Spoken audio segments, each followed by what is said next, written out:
Assalamualaikum warahmatullahi wabarakatuh.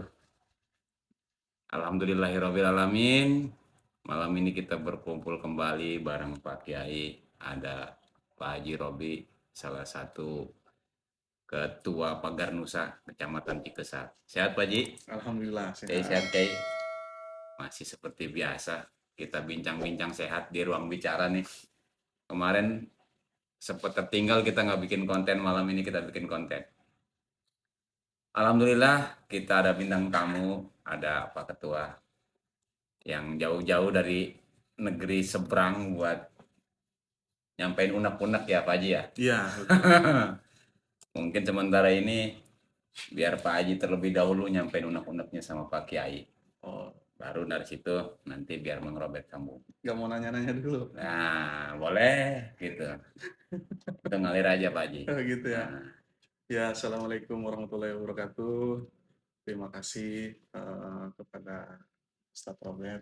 Mang Robert aja. Oh, Mang Robert aja ya. Iya. Ya, berarti terima kasih kepada Mang Robert. Terima kasih kepada Pak Kiai sudah boleh duduk bareng untuk memberikan jawaban kepada saya. Untuk nanti ada beberapa pertanyaan sebetulnya pakai kayak gitu tuh. Saya sendiri perkenalkan, nama saya Robi Maulana dan saya asli dari Katulisan. Seperti itu, saya datang jauh-jauh dari Katulisan ke tempatnya Pak Kiai hanya ingin pertanyaan keluh kesah tentang kehidupan seperti itu. Gitu. Kayaknya lagi galau Pak Haji nih ya. Galau. Lanjut Pak Haji, lanjut. Udah cukup gitu aja mungkin ya perkenalannya ya. Ya, Iya, orang nggak ditanya. apa unek-uneknya Pak Haji? Unek-uneknya Ya, udah saya catat sebetulnya, Bang Robert, ya. di HP saya. Boleh? Boleh Lihat dibuka. HP saya? Oke. Nah, jadi gini Pak Kiai, saya tanya, kenapa sih sebetulnya manusia itu seringkali dapat cobaan, dapat ujian, baik itu ujian dalam hal ekonomi, ujian dalam hal ibadah, ujian dalam hal kehidupan seperti itu Pak Kiai. Jadi mohon untuk dijawab Pak Kiai. Ujian memang rasa berat ya bagi kehidupan kita, bagi kalangan awam. Hanya saja jika kita pikirkan itu ujian itu ibaratkan anak tangga gitu. Anak tangga untuk mencapai puncak kan Allah tidak sediakan lift. Pakai tangga tuh orang itu ya satu persatu menyelesaikan masalah itu untuk menaikkan nama besarnya, untuk menaikkan derajatnya di mata Allah Subhanahu wa taala. Dan luar biasanya yang kita temukan di kehidupan sehari-hari, tangga itu Allah sediakan berbentuk masalah, berbentuk cobaan. Oh gitu ya. Salah satu syarat bagi kita kalangan awam umat Rasulullah untuk mencapai titik yang terbaik, yang dikatakan soleh, yang dikatakan baik oleh Allah, maka Allah uji orang itu dengan bertubi-tubi masalah. Kalau dalil kata santri bahwa idza aradallahu ta'ala bi'amdihi khairan fayabtaliyah. Tatkala Allah menginginkan hambanya menjadi baik, menjadi soleh, menjadi baik kehidupannya, baik hatinya, baik pemikirannya, fayabdaliyah, maka Allah uji dengan ujian yang bertubi-tubi. Dan terkadang ujian yang paling berat kita rasakan itu aghlaqallahu baba khalqi. Allah itu mengunci pintu makhluk-makhluknya. Tatkala kita mengadu terhadap orang tidak memberikan solusi yang baik, tatkala kita meminta bantuan terhadap orang kawan kita yang tadinya setiap hari teleponan, setiap hari memberikan support ke kita, pada waktu itu tidak memberikan solusi yang nyata, dan ternyata Allah bukan benci terhadap kita, tapi Allah ingin meninggikan derajat kita dengan masalah itu. Nah, maaf, boleh saya potong Pak Kiai ya? Ya. Tapi kenapa setiap ujian itu harus dengan penderitaan dulu terlebih dahulu Pak Kiai? Kayak gitu tuh. Ujian itu Allah sediakan tidak hanya melalui penderitaan. Terkadang Allah menguji seseorang dengan kebahagiaan.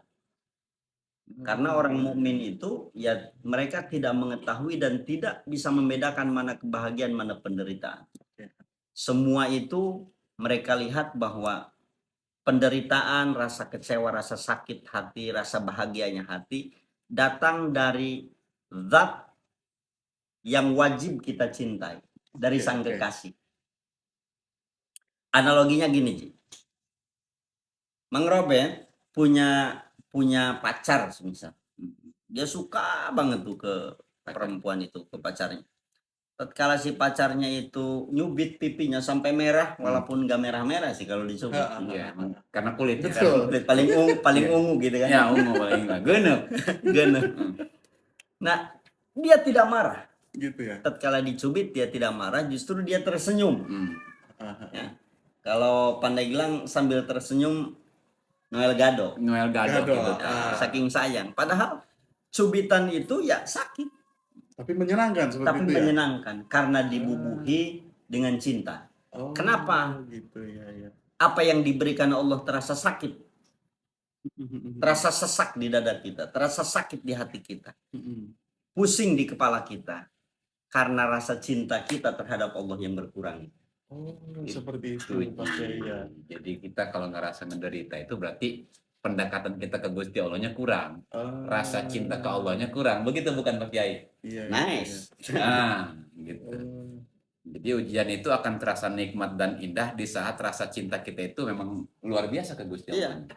Dan caranya untuk mendapatkan dan menilai bahwa masalah itu baik, kita seharusnya berbangga diri terhadap semua cobaan yang Allah berikan, terhadap semua ujian yang Allah berikan, yang menurut kita itu menyakitkan.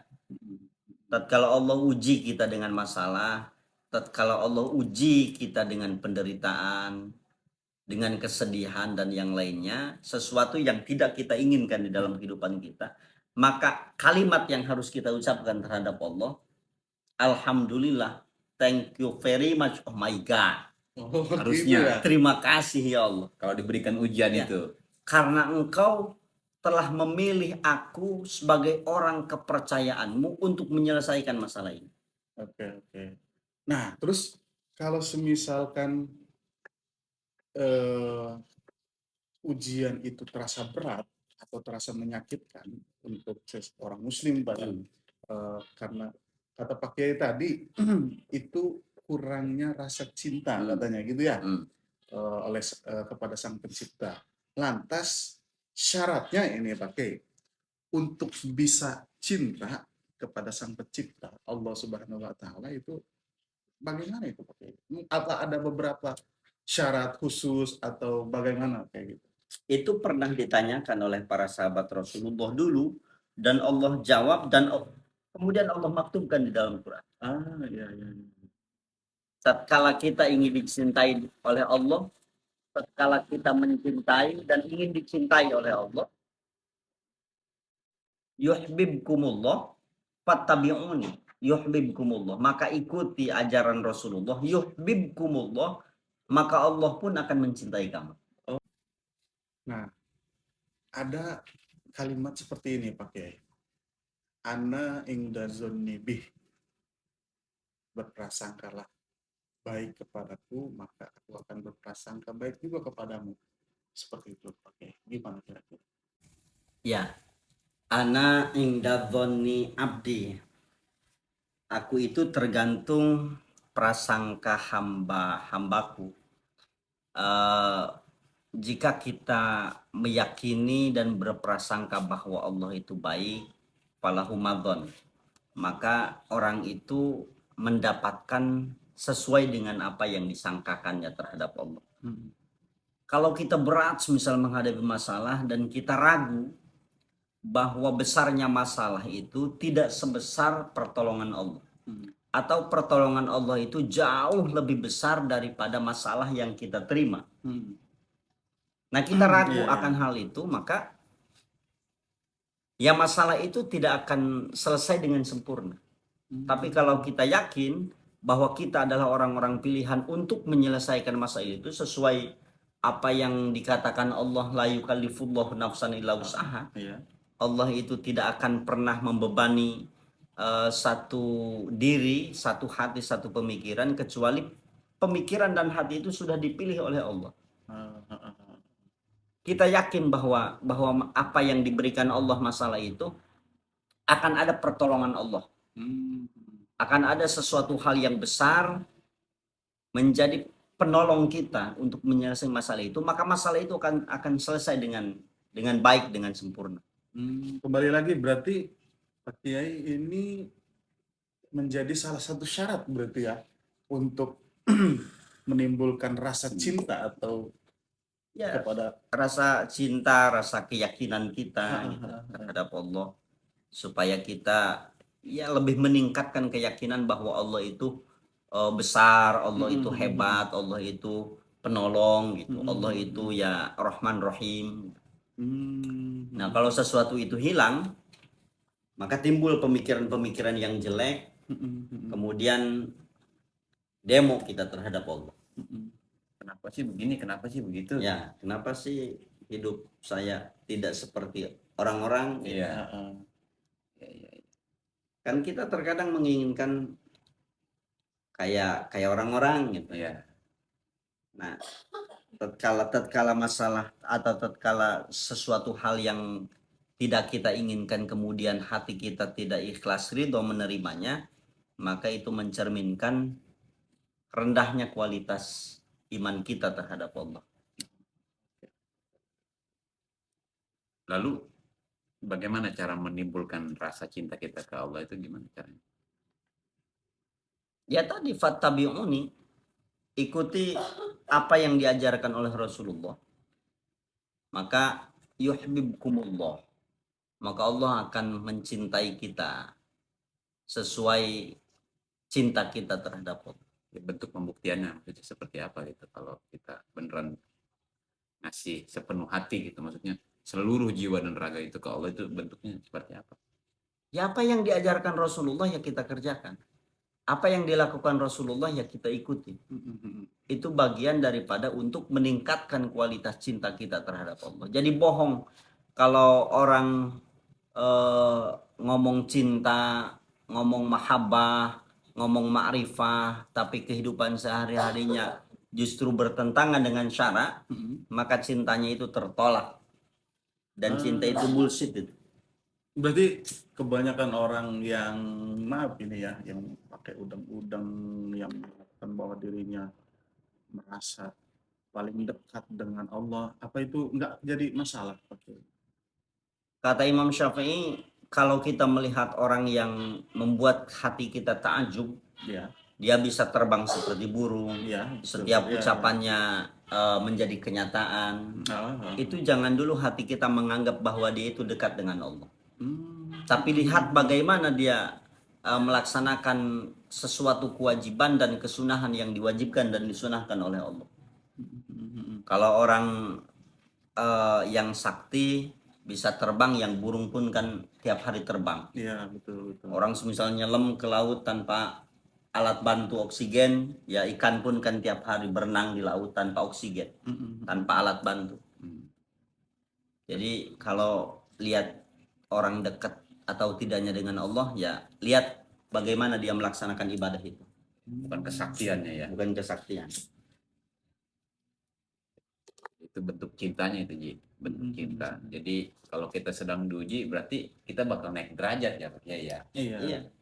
Iya. Berarti kita harus sabar mungkin menjalaninya. Iya. Terima kasih kalau kayak gitu Pak Kiai. Ini alhamdulillah nih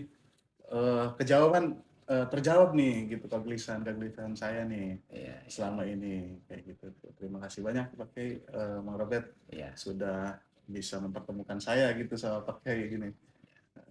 Terus ada pertanyaan lagi nggak? Kayaknya udah cukup lah, cukup.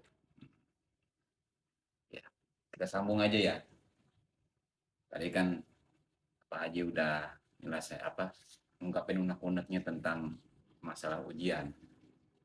Sedikit kejawab. Sekarang kan ada ujian, ada apa sih namanya? Apa sih kalau di Allah itu marah tuh sebutnya siksa ataupun apa sih kata lain dari itu? Azab. Azab. Nah, untuk membedakan ujian ataupun azab seperti apa? Kan katanya ada orang yang sedang diajab sama Gusti Allah tapi dengan kekayaannya, dengan kesenangannya. Diuji. Iya, maksudnya apa itu ujian, apa itu azab gitu maksudnya.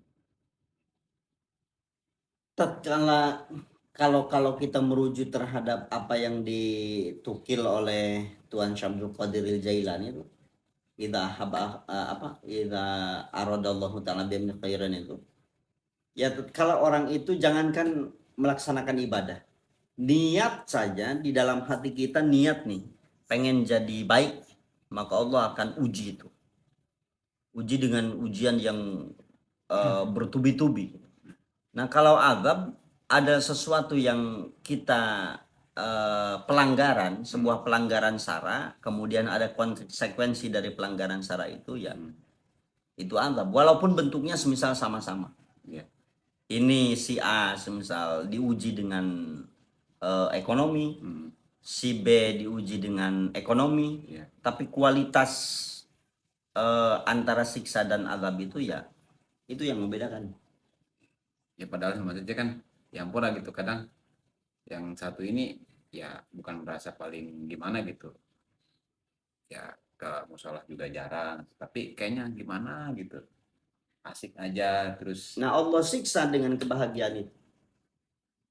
jadi nggak merasa gimana gitu. Kebahagiaan itu terkadang menjadi siksa terhadap orang, terkadang menjadi nikmat terhadap seseorang, sama dengan ujian. Ujian terkadang Allah berikan bentuknya kebahagiaan, ujian terkadang Allah berikan dengan bentuk penderitaan gitu. Nah, kalau kita ingin membedakan antara siksa atau ujian, ya lihat dari sebelumnya, flashback ke masalah-masalah kemarin, masa lalu kemarin. Kalau ada sesuatu yang salah, kemudian Allah tegur atau Allah siksa bahkan, yaitu bentuknya azab. Berangkat dari flashback yang tadi ya. Iya, yang apa yang kita lakukan sebelumnya. Jadi di situ baru kebuka antara ujian ataupun siksa gitu. Ya, mungkin itulah salah satu penjelasan Pak Kiai tentang ujian ya, ujian dan siksa. Keren, lumayan lugas. Gimana Pak Haji? Puas? Alhamdulillah puas. Nanti kesini lagi, kalau ada pertanyaan lagi kesini lagi. Oke, siap Ya, insya Allah. jadi untuk malam ini kita ngebahas tentang ujian dan siksa. Iya. Mungkin itu saja yang bisa kami bahas malam ini. Kurang dan lebihnya mohon maaf. Assalamualaikum warahmatullahi wabarakatuh. Waalaikumsalam.